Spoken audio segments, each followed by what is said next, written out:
ज्ञानेश कुमार जी हिंदुस्तान के chief election commissioner vote चोरों की रक्षा कर रहे हैं। कांग्रेस वोटर्स डिलीट हो रहे हैं, ऑपोजिशन के वोटर्स डिलीट हो रहे हैं, दलित वोटर्स डिलीट हो रहे हैं, आदिवासी हो रहे हैं, माइनॉरिटी वोटर्स डिलीट हो रहे हैं, ओबीसी वोटर्स डिलीट हो रहे हैं। कर्नाटक में आलंद कंस्टिट्यूएंसी है, यहां पे चोरी पकड़ ली। ये गोदाबाई जी हैं, इनके नाम पर 12 वोटर्स डिलीट किए गए। इनको पता ही नहीं कि इन्होंने 12 वोटर्स डिलीट किए। नागराज जी, इन्होंने 2 एप्लीकेशन 36 सेकंड में फाइल कर दी है। ये 4 बजे सुबह उठ के फाइल कर रहे हैं। 4 बजे सुबह कहा कि भैया मैं 2 वोटर को डिलीट करूंगा, 36 सेकंड में डिलीट कर दिए, फिर सो गए। ये कोइंसिडेंस नहीं था, ये प्लान था और ये सेंट्रलाइज तरीके से किया जा रहा है। कर्नाटक सीआईडी ने हिंदुस्तान के इलेक्शन कमीशन को 18 चिट्ठियां लिखी हैं। No answer from chief election commissioner, no answer from election commission. Karnataka का सीआईडी चिट्ठी लिखती है ईसीआई को कि हमें सारे डिटेल्स दे दीजिए। इनकंप्लीट डिटेल्स दी जाती है। यहां पे इलेक्शन कमीशन को 18 बार लेटर गए हैं, कुछ नहीं हुआ है कौन? जो सेंट्रलाइज तरीके से कॉल सेंटर के प्रयोग से, सॉफ्टवेयर से अलग अलग प्रदेशों में वोट डिलीट कर रहे हैं, ऐड कर रहे हैं। इलेक्शन कमीशन जानता है, ज्ञानेश कुमार जी जानते हैं। महाराष्ट्र में उसी मोडस ऑपरेंडी से, उसी सिस्टम से यहां पे वोट ऐड हुए हैं। आलंद में डिलीट, रजौरा में एडिशन। ज्ञानेश कुमार जी, आप हिंदुस्तान के चीफ इलेक्शन कमिश्नर हैं कि आप हिंदुस्तान के संविधान की हत्या में शामिल हो, हिंदुस्तान की संविधान की रक्षा नहीं कर रहे हो और वोट चोरों की आप मदद कर रहे हो।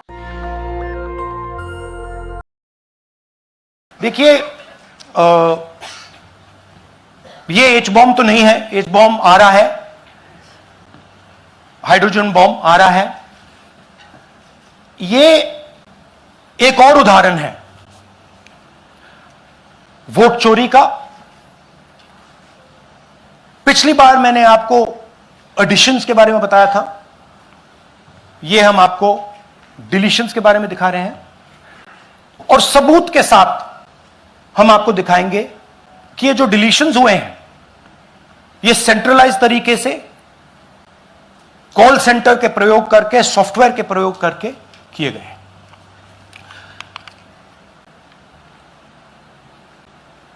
हमारे पास इस प्रेजेंटेशन में जो मैंने आपको अभी दिखाया 100% सबूत है, प्रूफ है कि ज्ञानेश कुमार जी हिंदुस्तान के चीफ इलेक्शन कमिश्नर वोट चोरों की रक्षा कर रहे हैं और यह मैं आपको अभी दिखाने जा रहा हूं। हर इलेक्शन में हमें रिपोर्ट आती थी कि वोटर्स डिलीट हो रहे हैं, कांग्रेस वोटर्स डिलीट हो रहे हैं, ऑपोजिशन के वोटर्स डिलीट हो रहे हैं, दलित वोटर्स डिलीट हो रहे हैं, आदिवासी हो रहे हैं, माइनॉरिटी वोटर्स डिलीट हो रहे हैं, ओबीसी वोटर्स डिलीट हो रहे हैं। मगर जब डिलीट होते हैं ऑपोजिशन के ही होते हैं। कर्नाटक में आलंद कंस्टिट्यूएंसी है, यहां पे चोरी पकड़ ली, कोइंसिडेंस से पकड़ी। वहां की जो बीएलओ थी उसने देखा कि उसके रिश्तेदार को डिलीट कर दिया गया था। जैसे चोरी पकड़ी जाती है, कोई छोटी सी गलती हो जाती है, हाथ आ जाती है। आलंद में 6018 वोटर्स डिलीट हुए, उसमें से इनकी रिश्तेदार थे। उन्होंने पता लगाया कि मेरे रिश्तेदार को डिलीट किसने किया। पता लगा कि पड़ोसी ने रिश्तेदार को डिलीट किया। बीएलओ ने जाके पड़ोसी से पूछा कि भाई आपने मेरे रिश्तेदार को क्यों डिलीट किया? पड़ोसी ने कहा मैंने तो नहीं किया। बीएलओ सस्पिशियस हो गई, शक पड़ा, उसने प्रोसेस चालू कर दी।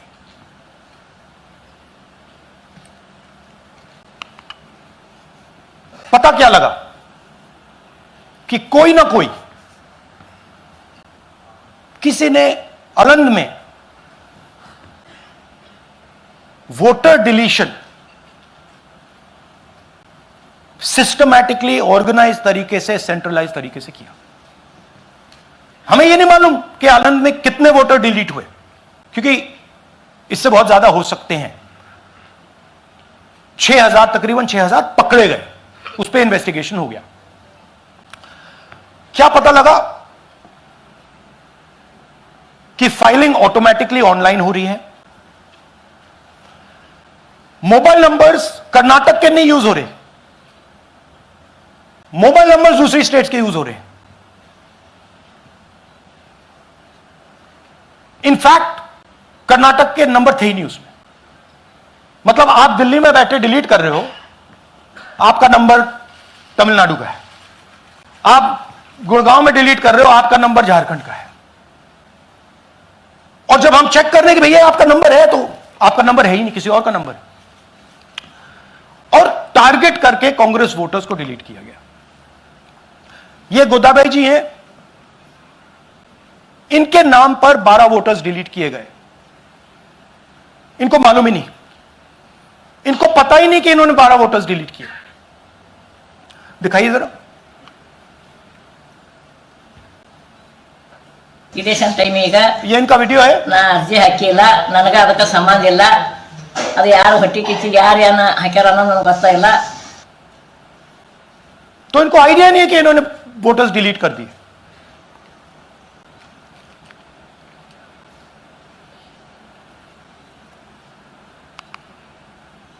ये सारे के सारे जो नंबर्स हैं, ये कर्नाटक के नंबर्स नहीं है, ये अलग अलग स्टेट्स के नंबर्स हैं।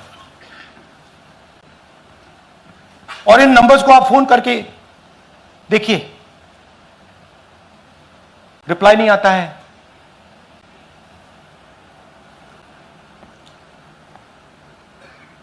तो सवाल यह है कि किसके नंबर्स हैं, ये किसने ऑपरेट किए, जब इन्होंने ऑपरेट किए ये कहां थे, आईपी एड्रेस क्या था, ओटीपी कैसे जनरेट हुआ, कहां गया, यह सवाल है। यह दूसरा उदाहरण, सूर्यकांत जी जो अभी स्टेज पे आए थे, इन्होंने 12 वोटर्स को 14 मिनट में डिलीट कर दिया। आप फॉर्म भरने की कोशिश कीजिए, डिलीशन फॉर्म भरने की कोशिश कीजिए, देखिए।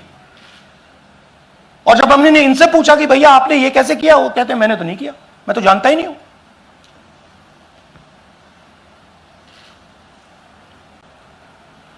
बबीता चौधरी जी का इन्होंने एक नाम डिलीट किया, यहां खड़ी हैं बबीता जी, यहां हैं, सूर्यकांत जी यहां हैं, आ जाइए जरा स्टेज पे, एक सेकंड आ जाइए। ये दोनों खड़े हैं यहां पे, सूर्यकांत जी, बबीता जी। इनको मालूम ही नहीं कि इन्होंने डिलीट किया। Thank you. नागराज जी, इन्होंने 2 एप्लीकेशन 36 सेकंड में फाइल कर दी है। और मजे की बात देखिए, ये 4 बजे सुबह उठ के फाइल कर रहे हैं। पता नहीं क्या हुआ, 4 बजे सुबह कहा कि भैया मैं 2 वोटर को डिलीट करूंगा, और कितने 36 सेकंड में डिलीट कर दिए, फिर सो गए।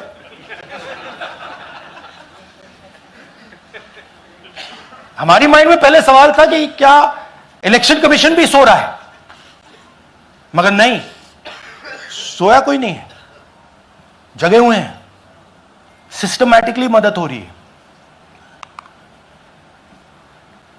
यह देखिए दूसरी बात, जो भी डिलीट कर रहा है वोटर लिस्ट में उसका सीरियल नंबर 1 है। मतलब जो भी वोटर लिस्ट में पहले नंबर पे आता है वही डिलीट कर रहा है। 5वें नंबर वाला, 7वें नंबर वाला, 10वें वाला कोई नहीं कर रहा। तो हो क्या रहा है, सॉफ्टवेयर से यह काम किया जा रहा है। सॉफ्टवेयर प्रोग्राम कह रहा है पहला नाम निकालो और इसका प्रयोग करके डिलीट करो। टारगेटेड डिलीशंस हो रहे हैं। कांग्रेस पार्टी पर आनंद में अटैक किया। टॉप 10 बूथ्स जहां सबसे ज्यादा कांग्रेस की स्ट्रेंथ थी वहां टारगेट किया। और 2018 में पिछले इलेक्शन में 10 में से 8 बूथ कांग्रेस पार्टी जीती थी, और इन 8 में से इन्होंने 6000 लोग उड़ाने की कोशिश की। ये कोइंसिडेंस नहीं था, ये प्लान था, और ये सेंट्रलाइज तरीके से किया जा रहा है। अब मैंने बहुत बड़ी बात बोली, चीफ इलेक्शन कमीशन के बारे में मैंने बोला कि यह व्यक्ति वोट चोरों की रक्षा कर रहा है। जो भी मैं यहां बोल रहा हूं 100% प्रूफ के साथ, सबूत के साथ बोल रहा हूं। और मैं अभी आपको दिखाना चाहता हूं कि मैं यह शब्द क्यों बोल रहा हूं। और किस बेसिस पे बोल रहा हूं आपको अपनी आंखों से यह दिखेगा। कर्नाटका सीआईडी ने केस चालू किया कि वोटर कौन है, ये फोन किसके हैं, ये आईपी एड्रेस क्या है, ओटीपी कहां गया, इन चीजों के बारे में इन्वेस्टिगेशन शुरू होती है। कर्नाटक सीआईडी ने हिंदुस्तान के इलेक्शन कमीशन को 18 चिट्ठियां लिखी हैं। हमें आप यह इंफॉर्मेशन दीजिए, बिल्कुल क्लियर है, डेस्टिनेशन आईपी दीजिए, डिवाइस डेस्टिनेशन पोर्ट दीजिए, ओटीपी ट्रेल्स दीजिए, फोन नंबर्स दीजिए, फोन नंबर्स के मालिकों के नाम दीजिए। क्लियरली पूछा है, नो आंसर।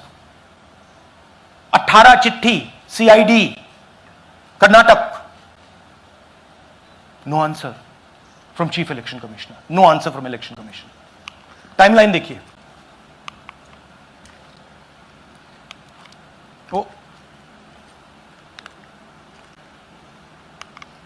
ओके, फरवरी 23 में इन्वेस्टिगेशन शुरू होती है। मार्च 23 में कर्नाटका सीआईडी चिट्ठी लिखती है ईसीआई को कि हमें सारे डिटेल्स दे दीजिए। अगस्त में इनकंप्लीट डिटेल्स दी जाती हैं, जिससे कोई इन्वेस्टिगेशन आगे नहीं बढ़ेगा। जिन चीजों की जरूरत थी वो नहीं दी, जिसकी जरूरत नहीं थी वो सारी दे दी। पहला सबूत। दूसरा सबूत, 18 बार रिमाइंडर लेटर गए हैं। आपको अगर सीआईडी एक बार लेटर भेज दे और आप नहीं गए, आप जानते हो क्या होगा। यहां पे इलेक्शन कमीशन को 18 बार लेटर गए हैं, कुछ नहीं हुआ है। बाद में क्या होता है, कर्नाटक ईसी इलेक्शन कमीशन को लिखता है, कहता है भैया हमें दे दीजिए, आपको इंफॉर्मेशन देना पड़ेगा। No reply. मार्च 25 में, आखिरी लेटर सितंबर में गया है, कुछ ही दिन पहले, नो रिप्लाई फ्रॉम ईसी। यह है सबूत कि ज्ञानेश कुमार जी वोट चोरों की रक्षा कर रहे हैं, और यह ब्लैक एंड व्हाइट सबूत है, इसमें कोई कंफ्यूजन नहीं है कहीं।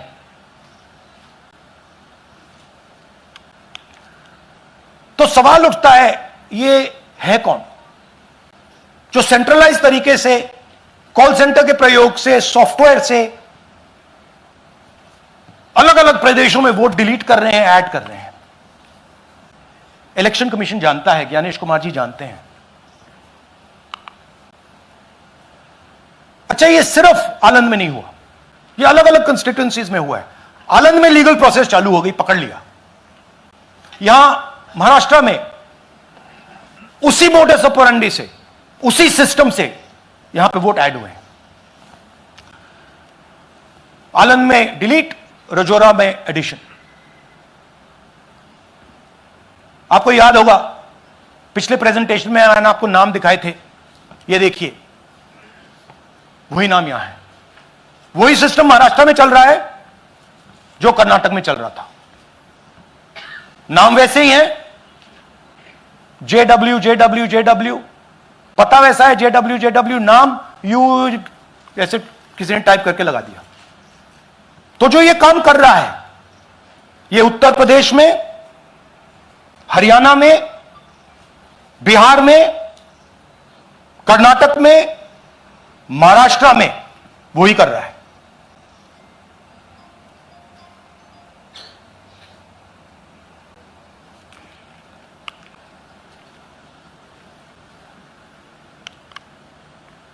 तो हमारी डिमांड है, ज्ञानेश कुमार जी, आप अपना काम कीजिए। आपने ओथ लिया है, आप हिंदुस्तान के चीफ इलेक्शन कमिश्नर हैं। आपसे कर्नाटक की सीआईडी सबूत मांग रही है। आप कर्नाटक की सीआईडी को यह सबूत 1 सप्ताह के अंदर दे दीजिए, नहीं तो पूरा हिंदुस्तान के सारे युवा इस बात को एक्सेप्ट करेंगे कि आप हिंदुस्तान के कॉन्स्टिट्यूशन, हिंदुस्तान के संविधान की हत्या में शामिल हो, हिंदुस्तान की संविधान की रक्षा नहीं कर रहे हो और वोट चोरों की आप मदद कर रहे हो। Thank you. और थोड़ी देर में हम आपको हाइड्रोजन बॉम्ब दिखाने जा रहे हैं। नहीं आज नहीं, थोड़ी देर में उसकी प्रिपरेशन चल रही है, क्योंकि हम देखिए, मैंने टीम से कहा है कि अगर मैं स्टेज पे जा रहा हूं, ब्लैक एंड व्हाइट प्रूफ नहीं होगा, मैं नहीं जाऊंगा। अगर ब्लैक एंड व्हाइट प्रूफ होगा, जो कोई मतलब उसको निगेट नहीं कर सकता, मैं जाऊंगा। मैं देश के कॉन्स्टिट्यूशन की रक्षा कर रहा हूं, संविधान की रक्षा कर रहा हूं, मैं लोकतंत्र की रक्षा कर रहा हूं और मैं सच्चाई आपके सामने रख रहा हूं। बहुत बहुत धन्यवाद, नमस्कार, जय हिंद। नेशनल दस्तक की आपसे गुजारिश है कि अगर इसको बचाना चाहते हैं तो नेशनल दस्तक को सब्सक्राइब करने के लिए रेड कलर के सब्सक्राइब बटन को दबाएं, फिर बेल आइकन की घंटी दबाएं। नेशनल दस्तक को बचाने के लिए बहुत जरूरी है कि हर खबर को शेयर करें, लाइक करें, कमेंट जरूर करें।